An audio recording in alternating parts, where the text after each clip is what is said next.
বাংলাদেশের মানুষের প্রত্যাশা এই দেশে একটি গ্রহণযোগ্য নির্বাচনের মধ্য দিয়ে জনগণের সরকার প্রতিষ্ঠিত হবে এবং জনবান্ধব সরকার প্রতিষ্ঠিত হবে। এটাই হচ্ছে মানুষের প্রত্যাশা। তাতেই মানুষ কিন্তু চায় দ্রুততম সময়ের মধ্যে নির্বাচন হোক, নির্বাচিত সরকার চায়। কারণ নির্বাচিত জনগণের চাহিদা কি সেই অনুযায়ী তারা পদক্ষেপ নিয়ে থাকে। আমাদের নেত্রী দেশনেত্রী বেগম খালেদা জিয়া দীর্ঘ 9 বছর আন্দোলন করে কিন্তু বাংলাদেশে গণতন্ত্র প্রতিষ্ঠা করেছিল। আজকের যে সংসদীয় গণতন্ত্র দেশনেত্রী বেগম খালেদা জিয়ার আন্দোলনের ফসল।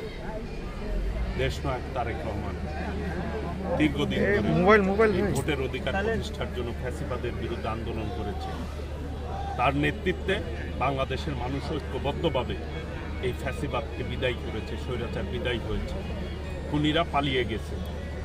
বাংলাদেশের মানুষ চায় যত দ্রুত সম্ভব সংস্কার করে একটি গ্রহণযোগ্য নির্বাচন চায় এই দেশের জনগণ।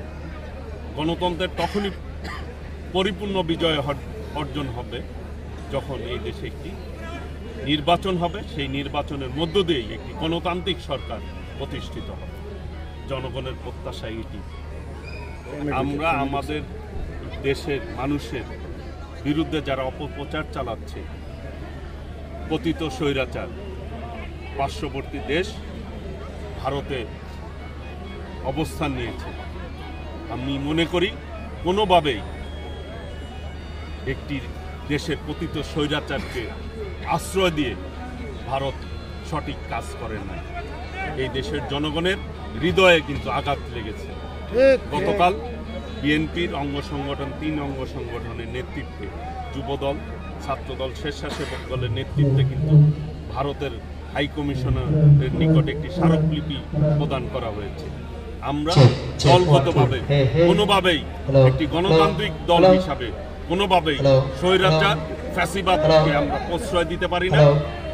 কাজেই এই দেশের মানুষ গণতন্ত্র বিরোধী শক্তিকে কখনো মেনে নেয় নাই, ভবিষ্যতেও মেনে নেবে না।